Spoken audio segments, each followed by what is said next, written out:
Hello friends. आप लोगों में से बहुत लोगों को ये जानकारी हो चुकी होगी कि ईपीएफओ ने इंटरेस्ट रेट में थोड़ा सा बढ़ोतरी किया है।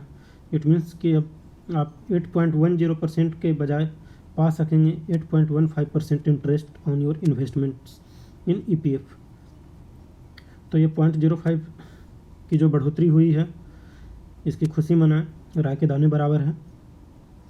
और इसी के साथ मैं सोचने लगा कि टैक्स सेवर इन्वेस्टमेंट हम सभी लोग करते हैं, तो उनमें से कौन सा इन्वेस्टमेंट बेहतर है। ईपीएफ काइंड ऑफ ऑब्लिगेटरी हो जाता है अगर आपका ऑर्गेनाइजेशन ईपीएफ में इनरोल्ड है, वो अपना कंट्रीब्यूशन ईपीएफ में दे रहा है, तो अदर हाफ कंट्रीब्यूशन आपको भी ईपीएफ में देना होगा। तो इट इज़ एम्प्लॉयर कंट्रीब्यूशन। इसमें कुछ पार्ट्स टैक्स फ्री रहता है, कुछ पार्ट्स टैक्सेबल है। देन विदड्रॉल भी बहुत सारे फैक्टर्स पे डिपेंड करता है, आप किस टाइम लिमिट के अंदर पैसे निकाल रहे हैं, या फिर आपका मतलब टोटल कॉर्पस कितना बन चुका है उसके बाद आप कितना निकाल रहे हैं।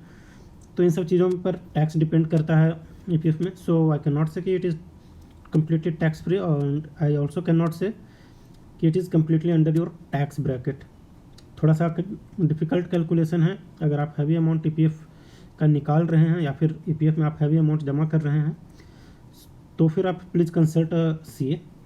मेरा पर्पस है इस वीडियो का इन्वेस्टमेंट्स को कंपेयर करना कि which is giving better return.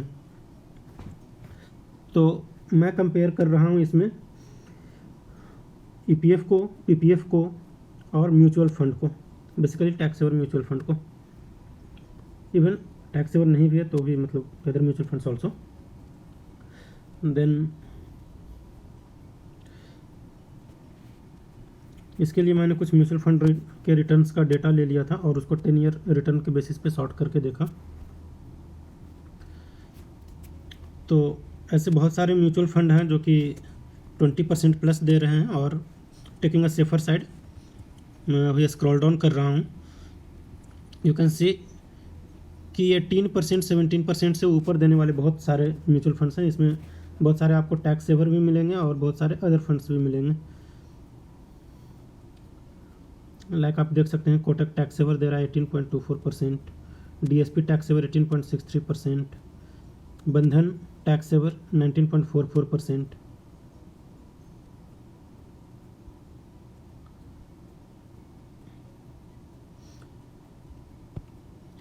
तो ये इस तरह का सीन है। क्वेंट टैक्स सेवर काफ़ी ज़्यादा रिटर्न दिया 10 ईयर्स में 24.36% का। So you can choose wisely, there are lots of various other factors also. सो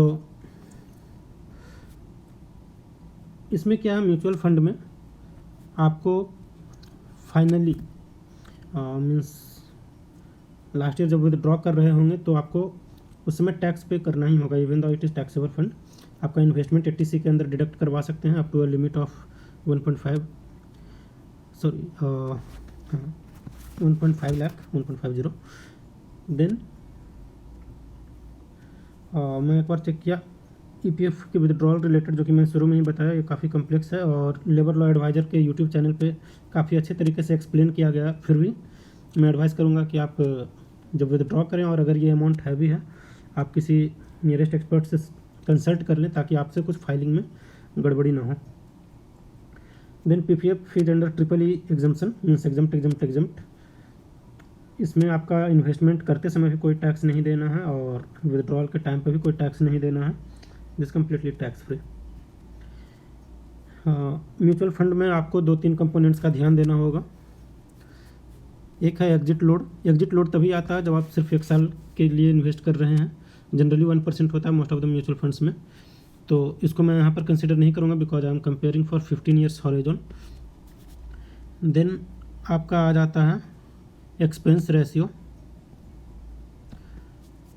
और आपका आ जाता है सिक्योरिटी ट्रांजैक्शन टैक्स, और लास्ट में विदड्रॉल के टाइम पर जो आपका टैक्स ब्रैकेट होगा, आप जिस स्लैब में आते हैं उस स्लैब के हिसाब से टैक्स लग जाएगा। आप जनरली कोई भी म्यूचुअल फंड कैलकुलेटर चेक कर लीजिए, mutual fund return calculator Google पे सर्च कीजिए, बहुत सारे बैंक्स के और ब्रोकर्स के उन कैलकुलेटर मिल जाएंगे, सभी सेम रिजल्ट देंगे। लेकिन उसमें मज़े की बात यह है कि ना ही वो एक्सपेंस रेशियो इनपुट करने के लिए कोई कॉलम बना रखा है, ना ही एसटीटी के लिए कुछ कॉलम बना रखा है। हालांकि एसटीटी तो एक फिक्स्ड चार्जेज है और वो तो उनको कंसिडर करना चाहिए, फिर भी एसटीटी उसमें उन्होंने कंसिडर नहीं कर रहे हैं। और ऐसा एक नहीं, ग्रो का, आईसीआईसीआई का, एसबीआई का, आप किसी का भी चैनल ये देख लीजिए, वेबसाइट देख लीजिए, कोई भी क्लियरली मेंशन नहीं कर रहा है अदर फैक्टर्स को। ठीक है, tax slab person to person vary कर सकता है, एक्सपेंस रेशियो और एसटीटी तो हर एक म्यूचुअल फंड में लगना ही है, फिर क्यों उसको ओमिट किया जा रहा है पता नहीं। सो आ जाइए हमारे कैलकुलेशन पे, जहाँ पर हम लोग कंपेयर कर रहे हैं। लेटेस्ट से प्रिंसिपल हम लोगों ने लगाया है 1,00,000 रुपया। आप फर्स्ट रो देख रहे होंगे, स्मॉल पी से प्रिंसिपल को मैंने डोनेट किया है। कैपिटल पी पीपीएफ रिटर्न, अभी जो पीपीएफ का इंटरेस्ट रेट है वो है 7.1%, जो कि काफ़ी कम है मेरे हिसाब से। इनफैक्ट हर एक इन्वेस्टर को ये कम ही लगेगा, हर कोई चाहता है मोर is better. So simple compound interest का फॉर्मूला है 1,00,000 मल्टीप्लाइड बाई 1 + 7.1%। एनुअली कंपाउंड होता है और 15 ईयर्स के लिए ये कंपाउंड होता रहेगा। फाइनली आपको मिल जाएगा 2,79,796, यानी कि अप्रॉक्सीमेटली 2,80,000। इसमें कोई टैक्स पे नहीं करना, ये नेट टेक होम है। इसके बाद बीच वाले दोनों रो में बाद में आएंगे। Let us come to the last one, EPF. EPF में मैं एक छोटा सा एजम्पशन लिया हूँ, उस एजम्पशन से कोई ख़ास प्रॉब्लम नहीं होगा। मैं ये मान करके चल रहा हूँ कि आपका 1,00,000 का इन्वेस्टमेंट है और आपका टोटल इन्वेस्टमेंट के बाद जो विदड्रॉल होगा, वो विदड्रॉल के टाइम पर आप 20% टैक्स स्लैब में होंगे, और 20% टैक्स स्लैब होगा तो आप 80% ही अपने पास रख पाएंगे। इसीलिए आप देखेंगे जहाँ पर कर्सर ब्लिंक हो रहा है उसके लेफ्ट में जो मैंने फिगर रखा है, यह है सिंपल 8.15% के हिसाब से compounding interest for a period of 15 years. हालांकि ये ऐसा नहीं है कि 15 ईयर्स का लॉक इन है और मतलब उसके बाद निकाल पाएंगे, इसमें लॉक इन और भी लंबा है। जनरली रिटायरमेंट के टाइम में आपको ईपीएफ मिलता है। However there are other cases, अगर आपने जॉब छोड़ दिया है, अगर आपको किसी बीमारी के लिए चाहिए या फिर हाउस कंस्ट्रक्शन के लिए चाहिए या फिर कुछ मेजर एजुकेशनल एक्सपेंस है, लाइक बच्चे का कुछ मेडिकल वगैरह में, इंजीनियरिंग में एडमिशन करवा रहे हैं, हायर एजुकेशन जो कि मतलब गवर्नमेंट कंसिडर करती है, तो वैसे एक्सपेंडिचर्स के लिए भी आप ईपीएफ का पैसा निकाल सकते हैं। टैक्सेस के अलग अलग रूल्स हैं अलग अलग पीरियड के लिए, जैसा कि मैंने पहले भी बताया। मैं कंसिडर करके चल रहा हूँ आप 20% टैक्स देंगे तो 80% आपके हाथ में बचेगा, इसलिए मैंने मल्टीप्लाइड बाई 0.08 किया।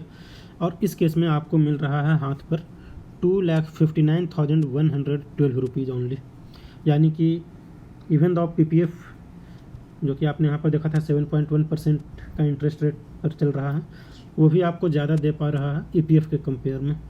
Now let us come to mutual fund. Mutual fund में जो आप देखेंगे वेबसाइट्स पे कैलकुलेशन, वो अभी जो हाईलाइटेड पार्ट है उतना ही दिख रहा होगा। वो अगर आप 1,00,000 का इन्वेस्टमेंट करते हैं 18% का इंटरेस्ट रेट मिलता है। CAGR अगर 18% है, why I am telling CAGR and why it is not flat 18%। CAGR होता है कंपाउंडेड एनुअल ग्रोथ रेट, क्योंकि म्यूचुअल फंड स्टॉक मार्केट से लिंक्ड है, इसका रिटर्न काफ़ी फ्लक्चुएट करता रहता है। आज देखेंगे तो शायद 18% है, कल 19% होगा, परसों 17% भी हो सकता है, कभी 5%, कभी 25%। तो बेसिकली CAGR एक टूल होता है जिसमें किसी भी रैंडम पीरियड का रिटर्न को एनुअल रिटर्न में कन्वर्ट करके देख लेते हैं कि वो एनुअली कितना रिटर्न दे रहा होता। हो सकता है कि एक पर्टिकुलर ईयर में वो कम भी हो, एक पर्टिकुलर ईयर में ज़्यादा हो, बट एक तरह से एवरेज हो जाता है। तो अपने रिटर्न को चेक करने के लिए मैं आ गया हूँ ग्रो के वेबसाइट पर, और यहाँ पर मैं डेटा इंटर करके देखूँगा कि क्या रिटर्न आता है।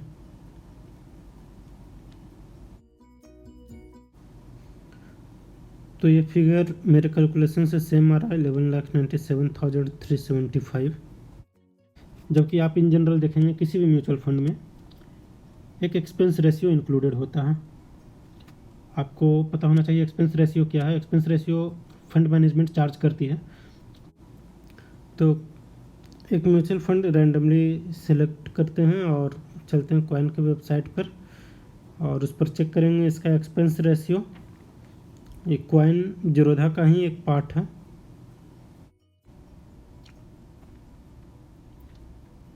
इसमें एक्सपेंस रेशियो काफ़ी हैवी है, 1.29% का एक्सपेंस रेशियो है।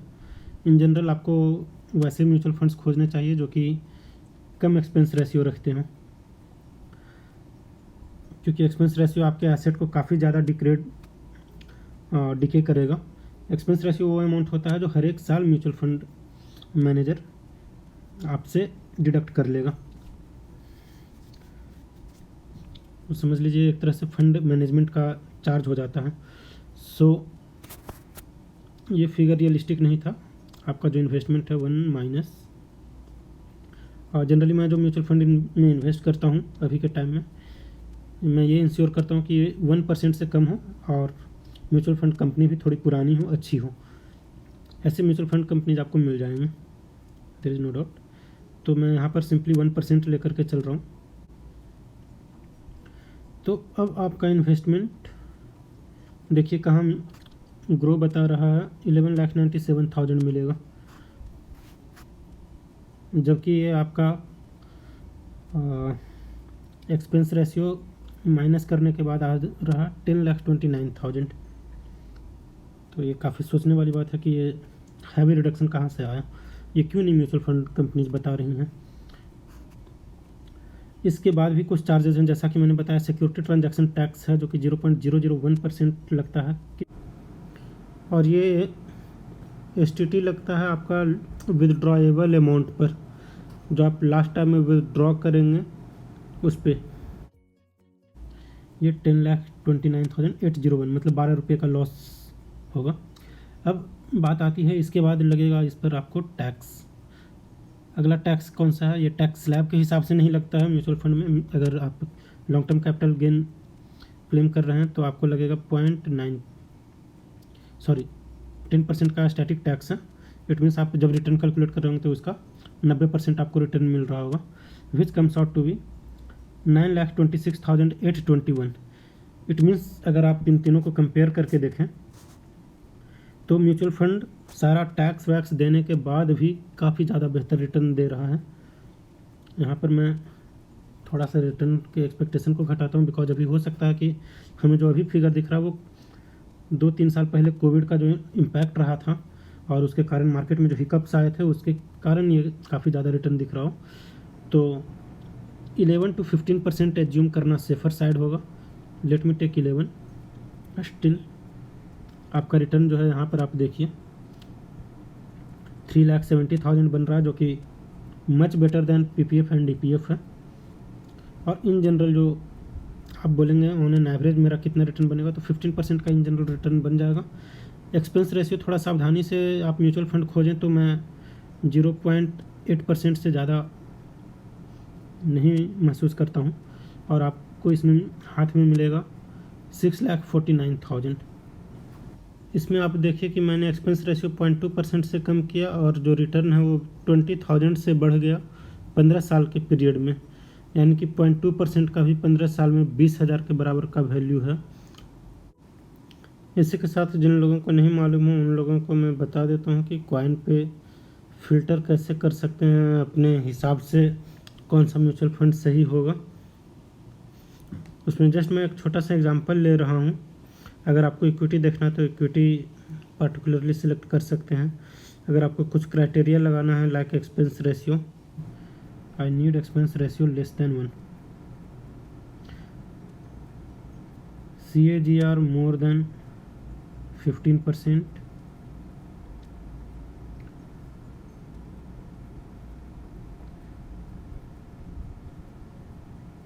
For period more than 5 years। जिसका लॉन्ग रन में रिटर्न बेहतर हो वही कम म्यूचुअल फंड ज़्यादा बेहतर है।